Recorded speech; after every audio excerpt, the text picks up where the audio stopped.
Hey, everybody. I hope you're doing well today. Well, let's take a look at the demand for money and interest rates and understanding their connection.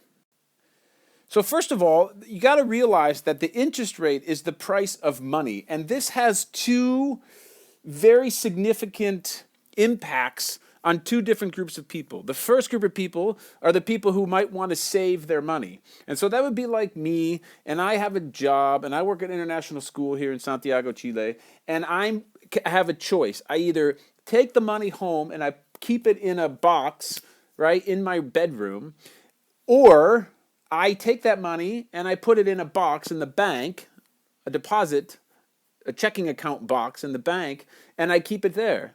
Well, if I decide to take my money home as a saver, what am I losing? I'm losing the opportunity to earn that interest because basically banks are trying to buy my savings, buy my checking account by providing me with interest. And interest rates are super low around the world right now, but let's just make it up. Let's say that if I put my money in the bank, they're going to give me 2% interest. Well, that means that they'll give me $2 a year for every $100 that I deposit. Well, if I have $1,000 in there, right, over the course of a year, I could earn $20. So if I don't put my money in the bank, right, I'm giving up $20. That's the cost of keeping the money at home. But here's the thing: if the interest rate were 10%, for $20, it might be like, well, whatever, every month, that's only like $1.85 or something. But if over the course of the year there were 10% interest, the price of that money were 10%, right? Well, the cost of me not putting in the bank would obviously be $100, and that might motivate me to put it in there. So the interest rate has an impact on me as a saver because what it does is it motivates me to give the money to the bank. Okay. Interest rates also have an impact on people who want to borrow money. Because if you're going to borrow money, you're going to have to pay for it. Well, what are you going to have to pay? You're going to have to pay the interest rate. And the interest rate is what it will cost you to buy the money. So if I want to buy a house for $100,000 and there's 2% interest, well, geez, over the course of the loan, 2%, I'm only going to have to pay $2,000 to buy that $100,000. But if the interest rate is 10%, whoa, that $100,000 went up from a $2,000 price tag of 2% to a $10,000 price tag of 10%. And so interest rates are the price of money, and they affect both those who want to save and those who want to borrow. And of course, that could be the same person because banks are trying to buy my checking account by paying me, say, 2% interest so they can take my money that I've deposited in the bank and turn around, package it up, and sell it out the back door as a loan for, I don't know, 4% interest. So they make a 2% interest profit on the money. And that's what banks do. They sell money, just like Pizza Hut sells pizza. They collect ingredients, dough, cheese, sauce, pepperoni. They assemble it into something bigger. It's called a pizza. And then they sell the pizza for a profit. Well, banks collect little people's deposits like me, $1,000 here, $1,000 there. They pay me 2% and they package it up into a loan, which is much bigger, and they sell it out the back door for 4%. And they make 2% interest on it, which is a lot of money if you got a lot. So you get it, okay? So that's what interest rates mean in terms of money and the demand for money. So the impact of this, I think, is fairly obvious, right? Interest rate is the price of money. So the price of anything is going to have an inverse relationship. So the higher it goes, the less you want, and the lower it goes, the more you want. So a high interest rate equals less demand, but high incentive to save. So the higher the interest rate, the more likely I'm going to save it, but the less likely I would be to borrow it. A low interest rate equals more demand for money, right? But a high incentive to spend. So think about that. It's pretty interesting. A low interest rate equals more demand, but an incentive to spend money. In other words, borrow money and buy a house. So I just bought a house in Chile. I said this in another video, and I went to the bank. I had no idea what interest rates for a house loan were going to be in Chile. If it were 10%, I never would have bought the house. Why? Because it's a high interest rate, and I'm not going to demand the cash to buy a house. But it turned out to be 3.8%.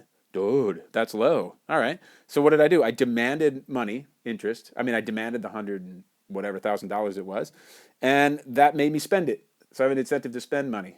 Okay? To borrow money to spend, in other words. Cool. So what would that look like on a graph? Well, first of all, let's just take a look at the money market, right? And we covered this already. This is the money supply curve, and it's perfectly inelastic because it's set as a quantity by central banks. And the demand is a simple looking demand curve, the demand for money. The price of money, of course, is an interest rate, so that's a nominal interest rate, and there's the quantity of money.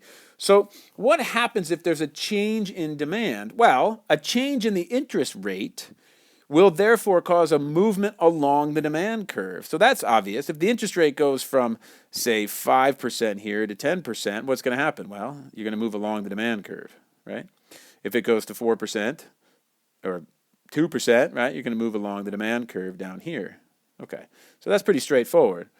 But if the national output and income change, in other words, GDP changes, and all of a sudden people are getting, relatively speaking, more wealthy, what is that going to do to the demand for money?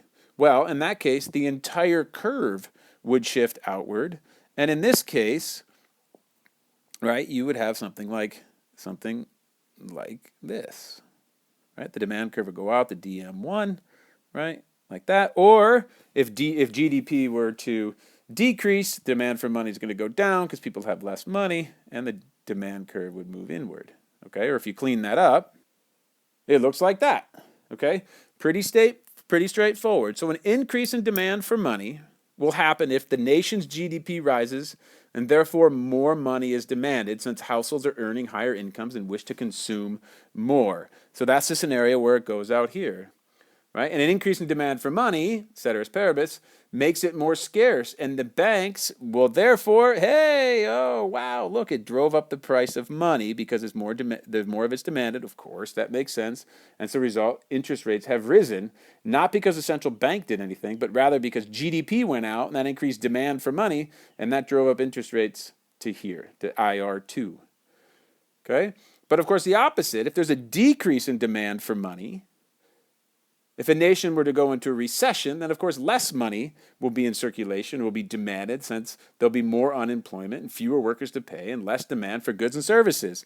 So what's going to happen to the price of money? Well, if there's less demand, it's going to move down the supply curve, and now the interest rates will lower to incentivize people to buy more money to invest so that aggregate demand will go out. But the first thing that's going to happen is aggregate demand is going to shift inward, and you're going to get something that looks like that. Okay, so that's how you would show changes in the demand for money on a money market diagram, right? With the nominal interest rate over here, the quantity of money over there. If the demand for money goes out because GDP has risen, interest rates will go up. If the demand for money has dropped because of recession, interest rates will go down. Coolio, I hope you found this video to be helpful, and we'll talk to you in a bit.